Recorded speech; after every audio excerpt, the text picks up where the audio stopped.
Hi everyone, welcome back to my channel. So இந்த வீடியோவில் 11th standard physics public எக்ஸாமுக்கான very இம்பார்ட்டண்ட்டான ஒரு question paper with answer key தான் பார்க்குறீங்க. பப்ளிக் எக்ஸாம் 2025க்கான இம்பார்ட்டண்ட்டான ஒரு கொஷின் பேப்பர் தான்.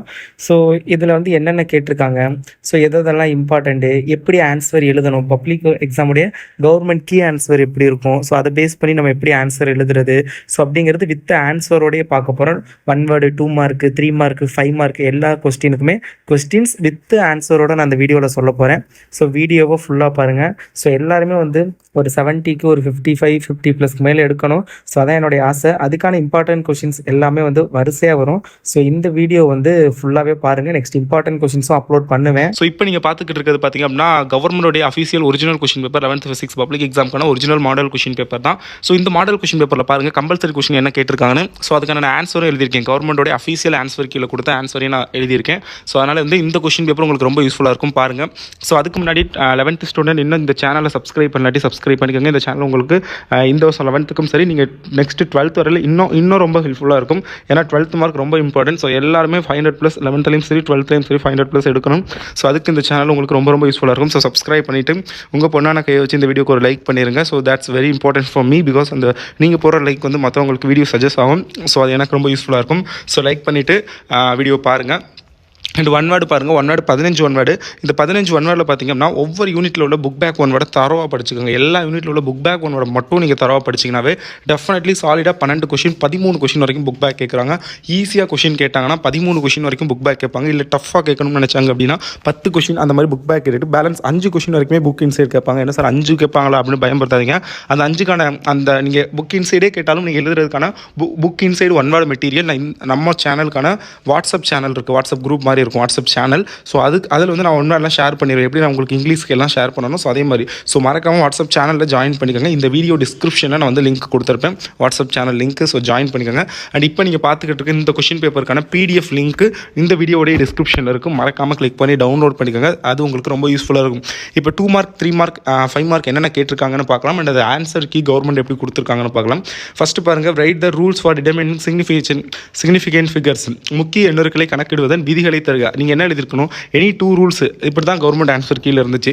ஏதாவது கரெக்டான 2 ரூல்ஸ் இருந்தாவே போதும். அது எப்படி வேணாலும் இருக்கலாம். நீங்கள் புக்கில் பார்த்துருக்கீங்களா, நிறையா ரூல்ஸ் இருந்திருக்கும். ஸோ நீங்கள் 4-5 படிச்சிருக்கலாம். அதில் நீங்கள் கரெக்டாக 2 ரூல்ஸ் எழுதியிருந்தாவே உங்களுக்கு ஃபுல் மார்க் கொடுக்கணும். ஓகேங்களா, அதான் ஆன்சர் கீழே இருந்தது.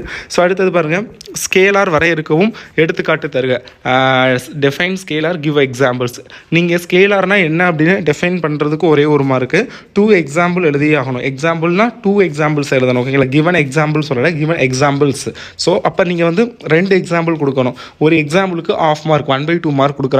2 எக்ஸாம்பிளுக்கும் சேர்த்து 1 மார்க்கு, டோட்டல் 2 மார்க் கொடுக்குறாங்க. சப்போஸ் நீங்கள் டெஃபினிஷன் எழுதிட்டு வெறும் ஒரே ஒரு எக்ஸாம்பிள் தான் எழுதிருக்கீங்க அப்படின்னா உங்களுக்கு 1.5 மார்க் தான் கொடுப்பாங்க. ஸோ அதனால் மேக்ஸிமம் இந்த எக்ஸாம்பிள் மாதிரி கேட்குற கொஸ்டின்ஸ் 2 மார்க்லேயோ 3 மார்க்லேயோ அந்த மாதிரிலாம் கேட்டாங்கன்னா அதிகபட்சம் 2 எக்ஸாம்பிள்ஸ் அது கொடுக்க ட்ரை பண்ணுங்கள். ஓகேங்களா. அடுத்தது 18th கொஷின் பாருங்கள், சரிசமமான வளைவுகளில் கார் ஒன்று சறுக்குவதற்கான நிபந்தனை என்ன அப்படின்னு கேட்டிருக்காங்க. Under what condition will a car skid on a levelled circular road. So இதுக்கு பார்த்தீங்க அப்படின்னா நீங்கள் வந்து கண்டிஷன்ஸ், நிபந்தனை வந்து கேட்டிருக்காங்க. நீங்கள் என்ன எழுதணும்னா ஃபஸ்ட்டு பாருங்கள், if the static friction is not able to provide enough centripetal force to turn the vehicle will start to skid. ஓகேங்களா. ஸோ இந்த ஸ்டேட்மெண்ட் இந்த இதை எழுதுனீங்க அப்படின்னா உங்களுக்கு முழுசாக 2 மார்க் கொடுத்துருவாங்க. இல்லை அப்படின்னா சப்போஸ் நீங்கள் ஃபார்முலா மட்டும் எழுதியிருக்கீங்க, mv² divided by r greater than μs அப்படின்னு கொடுத்துருக்கீங்க, μs less than v² by rg. அப்படி இல்லாட்டி μs less than v² by rg. இதில் ஏதாவது ஒரு ஃபார்முலாவை மட்டும் எழுதியிருக்கீங்க அப்படின்னா, இஃப் ஃபார்முலா அலோன், நீங்கள் ஃபார்முலா மட்டும் எழுதுறீங்க அப்படின்னா அதுக்கான 1 மார்க் தான் கொடுப்பாங்க. இந்த ஸ்டேட்மெண்ட்டை கரெக்டாக எழுதிட்டிங்கன்னா 2 மார்க், ஸ்டேட்மெண்ட் ப்ளஸ் ஃபார்முலா எழுதினாலும் 2 மார்க் தான். இல்லை நீங்கள் ஸ்டேட்மெண்ட் எழுதாமல் ஃபார்முலா மட்டும் எழுதிருக்கீங்கன்னா அதுக்கான 1 மார்க் தான் கொடுப்பாங்க, பார்த்துக்கோங்க. ஓகேங்களா. அண்ட் 19th கொஸ்டின் பாருங்கள், ஆற்றல் மாறா விசை மற்றும் ஆற்றல் மாறும் விசைக்கு இடையே உள்ள ஏதேனும் 2 வேறுபாடுகளை கருவ. Right any 2 differences between conservative and non conservative force. இது நான் சொன்ன இம்பார்ட்டன்ட் கொஷின். ஸோ அது எல்லாமே நான் சொன்ன இம்பார்ட்டன்ட் கொஷின்ஸ்லேருந்து தான் வந்திருக்குது. எனி டூ டிஃப்ரென்ஸ் நீங்கள் கரெக்டாக எழுதிட்டீங்கன்னா போதும், 2 மார்க்ஸ் கொடுத்துருவாங்க. அடுத்தது திருப்பு விசையை உருவாக்காத விசைகளுக்கான நிபந்தனைகள் யாவை? What are the conditions in which force cannot produce torque? அந்த கண்டிஷன்ஸ் வந்து எழுதணும். நீங்கள் 2 கண்டிஷன்ஸ் எழுதிட்டீங்க அப்படின்னா உங்களுக்கு 2 மார்க் கொடுத்துருவாங்க. இல்லை நீங்கள் கண்டிஷன்ஸ் எழுதாமல் அந்த கண்டிஷன்ஸ் வந்து ஒரு எப்படி சொல்கிறது ஸ்டேட்மெண்ட் மாதிரி எழுதாமல் இந்த மாதிரி ஃபார்முலா மாதிரி எழுதலாம். அதாவது θ = 0 degree, sin 0 degree = 0, if θ = 180 degree, sin 180 degree = 0 அப்படின்னு போட்டுடலாம். அப்படி இல்லாட்டி ஆர் வெக்டார் = 0, ஸோ டவு = 0, மேலே டவு = 0 போட்டுருவாங்களா? அந்த மாதிரி போட்டாலும் ஓகே. இதுக்கு ஒரு மார்க், இதுக்கு ஒரு மார்க், 2 மார்க். அப்படி இல்லை அப்படின்னா 2 கண்டிஷனோட ஸ்டேட்மெண்ட்டே எழுதணும். ஸோ அந்த மாதிரி எழுதுனா தான் உங்களுக்கு வந்து 2 மார்க் கொடுப்பாங்க. ஓகேங்களா? அடுத்து நியூட்டனின் பொது ஈர்ப்பியல் விதியை கூறுக. State Newton's universal gravitational. ஓகேங்களா? Universal law of gravitation. Correct statement இருந்துச்சுன்னா 2 மார்க்கு. இல்லை நீங்கள் ஃபார்முலா மட்டும் எழுதிருக்கீங்க, F vector = -g m1 m2 / r² × r cap, அப்படி ஃபார்முலா மட்டும் எழுதிருக்கீங்கன்னா உங்களுக்கு வந்து 1 மார்க் வந்து கொடுப்பாங்க. ஓகேங்களா? அடுத்தது பாய்சன் விகிதத்தை வரையறுக்கும். பாய்சன் ரேஷியோ நீங்கள் கரெக்டான ஸ்டேட்மெண்ட், அதுக்கான கரெக்டான டெஃபினிஷன் எழுதுனீங்கன்னா 2 மார்க்கு. இல்லை அப்படின்னா நீங்கள் வந்து இந்த ஃபார்முலா மட்டும் எழுதினாவே 2 மார்க் கொடுத்துருவாங்க. Poisson ratio = lateral strain divided by longitudinal strain. ஓகேங்களா? இது எழுதினாவே போதும், 2 மார்க் கொடுத்துருவாங்க. வெப்ப இயக்கவியலின் சுழி விதியை கூறுக. கரெக்ட் ஸ்டேட்மெண்ட் இருந்துச்சுன்னா உங்களுக்கு 2 மார்க். 0 லா ஆஃப் தெர்மோடைனமிக்ஸ். ஓகே. அடுத்தது கம்பல்சரி கொஷின் பாருங்கள். 3 kg மற்றும் 6 kg நிறை கொண்ட இரு பொருட்கள் 30 கிலோகிராம் மீட்டர் செகண்ட் பவர் -1 என்ற சம உந்தத்துடன் இயங்குகின்றன. அவை சம இயக்க ஆற்றலை பெற்றிருக்குமா அப்படிங்கிற ஒரு கொஷின் கம்பல்சரியில் கேட்டிருக்காங்க. இங்கிலீஷ் மீடியத்துக்கு பாருங்கள். 2 objects of masses 3 kg and 6 kg are moving with the same momentum of 30 kilogram meter per second. Will they have same kinetic energy ன்னு கேட்டிருக்காங்க. அப்போ நீங்கள் வந்து ஃபஸ்ட் அதுக்கான ஃபார்முலாவை எழுதுனா 1/2 மார்க்கு. kinetic எனர்ஜிக்கான ஃபார்முலா KE = P²/2m அப்படிங்கிற அந்த ஃபார்முலா எழுதுனா 1/2 மார்க்கு. அடுத்தது அந்த P² வந்து ஒரே இதுதான், 30ங்கிறது தான் கரெக்ட் பியோட வேல்யூ. அப்போ பியோட வேல்யூவில் 30 சப்ஸ்டிட் பண்ணிங்க. 2 கினெட்டிக் எனர்ஜி, 2 இது கொடுத்துருக்காங்க, 2 மாஸ்.